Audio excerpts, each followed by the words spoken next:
E quem é a Lucilene do Inteligência Espiritual?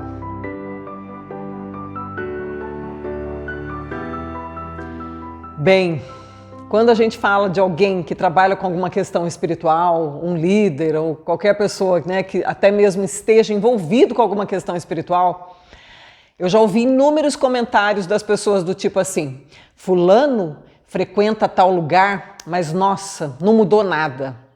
Olha, fulano ainda mente, embora ele seja espiritual, ele busque as questões espirituais. Enfim, eu já ouvi inúmeros comentários que mostram que as pessoas pensam assim: eu sou uma pessoa normal e quem busca a questão espiritual está superior e essa pessoa deveria ser melhor do que a maioria, né?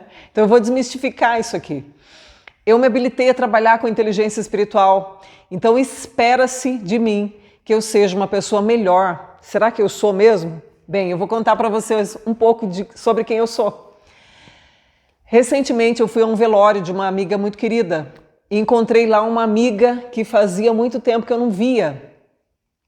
E ela me falou, ela me mostrou, ela me deu um cenário sobre a minha vida que nem eu mesma lembrava. E olha que eu tenho 30 anos que eu trabalho com psicologia, né? Quem sabe você esperasse que eu fosse assim uma pessoa que tivesse uma consciência plena sobre mim, ou que fosse perfeita espiritualmente, sei lá o que você possa imaginar, mas olha só, eu não lembrava. E ela me falou: Lucilene, a primeira vez que eu te vi, eu era criança e você também.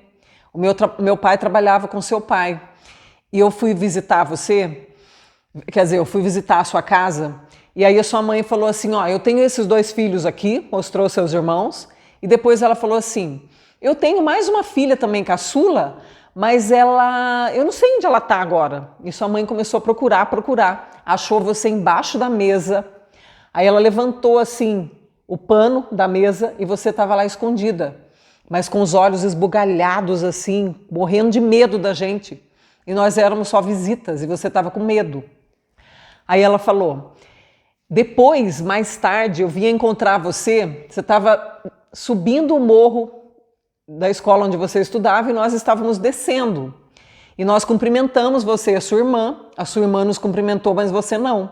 Você muito alta, muito magra, com os cabelos tudo cobrindo o rosto e de óculos grau forte. Eu tinha 5 graus de miopia, né, 1,80 m, 50 quilos na época, cabelo muito maltratado, então foi esse o cenário que ela descreveu. E aí eu me pus a lembrar, agora com 53 anos, daquilo que eu vivi, a fobia social que eu vivi desde criança, a fobia social que já me tomava inteiramente quando adolescente. E toda a imperfeição que a minha vida tomou, todo o rumo que a minha vida tomou de imperfeição por conta disso.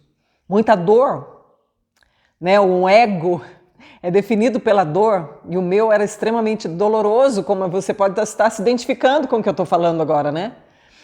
Então, assim, eu sou uma pessoa extremamente imperfeita. E aí, de repente, eu apareço falando sobre inteligência espiritual. E eu me considero também uma pessoa muito frágil. Várias pessoas têm me perguntado: Lucilene, você é forte? Porque eu vejo força em você. Eu vejo você, sua voz, assim, transmite uma força. É interessante, né? Porque, assim, os meus grandes trunfos têm sido exatamente o contrário da força. Eu tenho autoconhecimento a ponto de conhecer o nível da minha fraqueza, de onde eu vim, né? Algumas coisas se perderam na minha memória, mas de um aspecto geral, eu me lembro muito bem das minhas dores, né? E eram dores muito profundas. E o que eu gerei nisso tudo? Eu fui gerando com o tempo a vulnerabilidade, à medida que eu fui entendendo que eu era frágil, mas que o outro também era frágil, então eu não precisava ter tanto medo dele. Eu fui descobrindo isso aos poucos, porque eu comecei a fazer psicologia com 18 anos, então eu fui decodificando essa coisa. Bom, tá todo mundo com medo, então se o outro também tá com medo de mim, eu não preciso ter tanto medo dele. Eu fui pouco a pouco seguindo essa trilha de perder um pouco de medo. Então, esse meu avanço, ele foi, na verdade, um ato de coragem. Coragem não significa que você não está com medo. À medida que eu fui tendo coragem, eu fui me mostrando vulnerável, né? Então, quando a pessoa me pergunta se eu sou forte, eu falo assim, eu acho que o que você tem visto em mim é vulnerabilidade. E você está confundindo com força. Porque para ser vulnerável é preciso ter muita coragem. Eu estou me mostrando como eu sou mesmo, quando todo mundo está se escondendo. Uma pessoa, geralmente os líderes espirituais, de um modo geral, eles se mostram pessoas mais fortes, mais compenetradas, mais espirituais, que estão ensinando os outros. Eu faço exatamente o oposto. Eu mostro a minha vulnerabilidade e eu permito que as pessoas me ensinem o tempo todo. E isso é muito complexo, né? Eu estou junto com as pessoas, não de quem está num palco, mas de quem está junto. E eu vejo nessa minha atitude uma grande coragem, mas não quer dizer força, significa coragem mesmo. E é por isso que fica tão confuso tudo isso. O que me salvou na vida foi esse aspecto meu de conseguir me fechar em cima de uma coisa e descobri-la. Então, a vida inteira eu estudei muito. E foi assim que eu cheguei a conclusões que são muito profundas, porque eu consegui juntar a psicologia com a questão espiritual. E até na faculdade eu tinha uma dificuldade absurda para entender de verdade o que era o ego, porque havia muitas teorias, né? A teoria de Freud, por exemplo, ela diz que o ego ele é um mediador entre o id e o superego, né? Na época eu entendia isso vagamente, mas não como eu podia aplicar na prática, e de muitas formas eu estudei o ego e não consegui identificar exatamente. Hoje, com muita maturidade, com muita compreensão, com muito estudar o espiritual e o emocional junto, eu consegui fazer o que ninguém praticamente está fazendo, que é simplificar, porque a tendência de quem tem conhecimento é complicar para mostrar que aquele conhecimento vale muito dinheiro, que a pessoa é muito valiosa e tudo mais. Então, a coragem que eu tenho tido é de simplificar quando todo mundo parece estar complicando. E isso de certa forma, né, traz uma curiosidade assim, né, sobre como que eu consegui simplificar, como que eu consegui fazer isso. Na verdade, eu consegui a um preço de ser, né, de acreditar que eu era muito antissocial e de que minha vida social não valia muito a pena aqui fora. Então eu me fechei para entender essas coisas. Mas a vida, ela tem muitas surpresas para a gente, né? Quando aconteceu a pandemia, meu marido e eu nos escondemos aqui na Mantiqueira, né? Foi um lugar de esconderijo, que a gente nem sentiu a pandemia e tudo mais. Só que depois de algum tempo eu pensei assim, agora eu estou mais confortável aqui. Estou mais confortável para virar o tatu que eu sou, né? Vou virar aqui, vou ficar aqui escondidinha, tudo mais. Mas aí, a questão espiritual, ela vem de solavanco, porque nada é por acaso, né? Deus age na nossa vida de uma maneira muito interessante. E age na nossa fraqueza com força, né? É na nossa fraqueza que o poder de Deus se aperfeiçoa. A nossa fraqueza, na verdade, é o nosso ego, mas o poder de Deus é a força em nós. Toda vez que nós temos alguma força, não é nossa força, é de Deus, porque o nosso ego é frágil, né? É como se diria, né? O espírito está pronto, mas a carne é fraca. Tem essas duas naturezas dentro de nós, a espiritual e a humana. Mas na pandemia, então, eu fiquei muito confortável para ficar escondida por aqui na Mantiqueira, quando de repente aconteceu, não é de repente, né? Nada acontece de repente, as coisas acontecem porque elas precisam acontecer e elas têm um processo também, né? Um velho fantasma meu, ele se apresentou, porque eu sempre somatizei desde criança nos olhos. E aí, de repente, entre aspas, eu estava atendendo online uma pessoa quando o meu olho sangrou por dentro. Aquela experiência ela foi tão dramática, de um medo tão pavoroso para mim, que ela me obrigou a voltar com toda a força para a questão espiritual. Então, de novo, na minha fraqueza, o poder de Deus se manifestando. Eu não estaria aqui gravando esse vídeo para você se essa fraqueza não tivesse se manifestado na minha vida, sabe? Às vezes a grande desgraça que pode acontecer é tudo ir muito bem na nossa vida. Porque então a coisa espiritual, a vida espiritual, ela desanda muitas vezes. Porque o nosso ego diz assim, agora vive a vida, vamos curtir a vida, né? E aí a gente vai deixando as questões essenciais muitas vezes para trás. E eu corri esse risco. E naquele momento em que eu tive esse problema muito grave no olho direito, O médico no pronto-socorro falou, isso é muito grave, você teve uma lesão na retina e precisa de uma cirurgia urgente, provavelmente. Então nós vamos encaminhar você para um hospital em Taubaté, às 8 horas da manhã eles vão te examinar. E eu sofri um dia dramático, uma noite dramática no pronto-socorro, esperando até ir para Taubaté. Eu fui de ambulância, eu fui levada de cadeira de rodas, eu fui tratada como uma doente mesmo, para que me socorressem rápido lá. Imediatamente que o médico me viu, ele botou o aparelho e disse, é muito grave, é na retina, você precisa fazer uma cirurgia urgente, você pode perder a visão desse olho. É grave, é uma cirurgia grave. Ele foi assim, categórico. Naquele momento, eu não tive opção a não ser optar pela fé. É muito interessante que a vida ela nos leva a um dilema em que a gente precisa, naquele momento, optar pela fé. E eu já tinha feito muitas orações, né, dizendo para Deus, Deus, é o seguinte, não importa o que eu tenho que viver, mas eu quero a questão espiritual total na minha vida.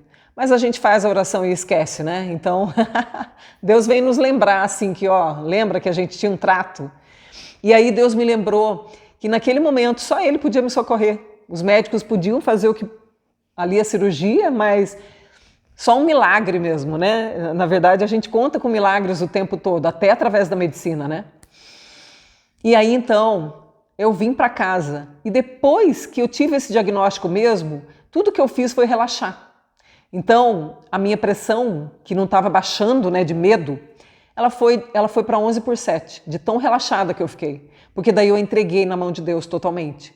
E ali eu voltei para um caminho que era me colocar de novo como aquela pessoa que, tendo sido frágil, precisava da presença de Deus totalmente, como sempre foi na minha vida.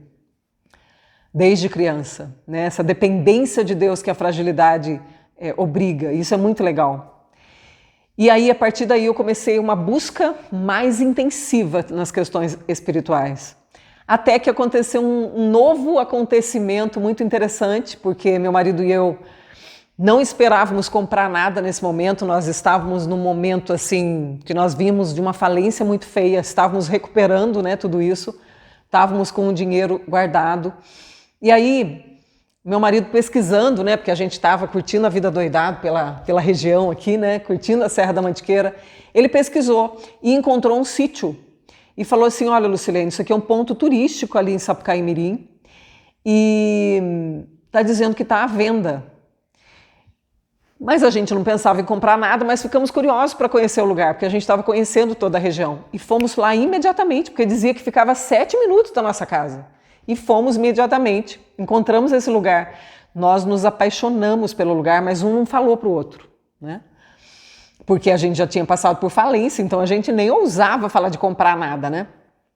Mas aí, aquilo começou a nos impactar, aquele lugar, a gente lembrava daquele lugar o tempo todo, né? Foi um impacto mesmo que nós tivemos com o lugar falou com a gente, o lugar casou com a gente. E aí nós decidimos, por curiosidade, procurar o telefone da dona do lugar para ver como é que era o preço, como é que eram as condições. E por fim, ela, também uma pessoa muito espiritualizada, ela disse para nós que ela não vendia para ninguém, porque era um sítio que era um mimo do pai dela, que tinha falecido recentemente, mas que ela sentia que era para nós que ela devia vender. E o sítio caiu na nossa mão de repente.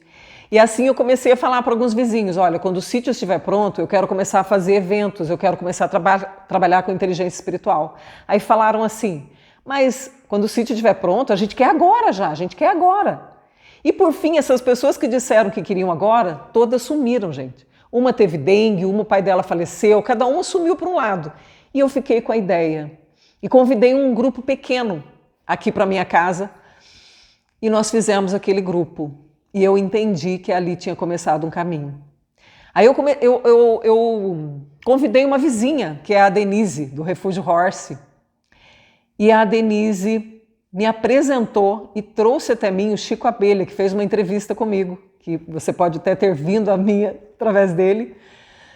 E tudo mudou, né? Deu um boom, assim, aquela entrevista do Chico Abelha, teve uma repercussão imensa e foi incrível.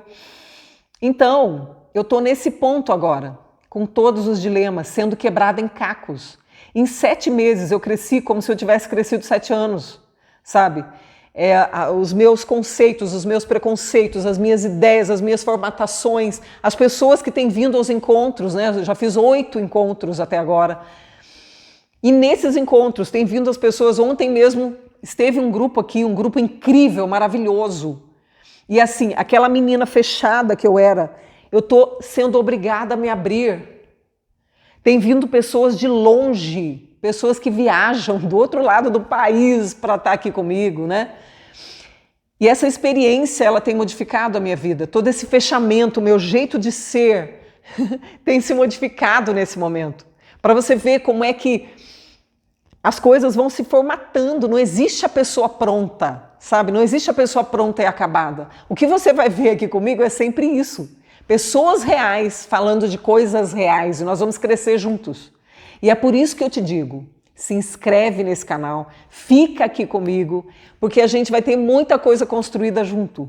Eu tenho certeza que algumas coisas essenciais assim para nós, sabe? Tabus a serem quebrados, compreensões a serem tidas, um pensamento que vem assim com uma elucidação muito maior, uma consciência muito maior, mas não é porque eu sou perfeita ou porque eu sou forte, não. Não, porque nós vamos estar juntos, eu e você, nós vamos crescer juntos. Esse é o meu posicionamento aqui para junto com você. É por isso que vai ser real esse crescimento, porque nós estamos juntos para crescer juntos na nossa forma humana, porque é na nossa forma humana que a fraqueza se mostra e que o poder de Deus se aperfeiçoa. Então nós não vamos fugir de ser humanos, nós vamos estar juntos. Se inscreve aqui que eu prometo para você uma coisa só, que eu vou ser humana, tão humana quanto você nem imaginou aqui. Né? Vai pingar a humanidade e nós vamos estar juntos nesse nível, no nível humano, em que nós vamos encontrar a nossa vida espiritual. Nós vamos conseguir conectar a nossa vida, apesar das nossas imperfeições, com a espiritualidade, com Deus que a gente acredita que está tão distante da gente muitas vezes por ele ser perfeito e a gente não, ou enfim, tantos tabus que a gente criou através da religião. Nós vamos quebrar muitos tabus e vamos estar juntos como pessoas, combinado?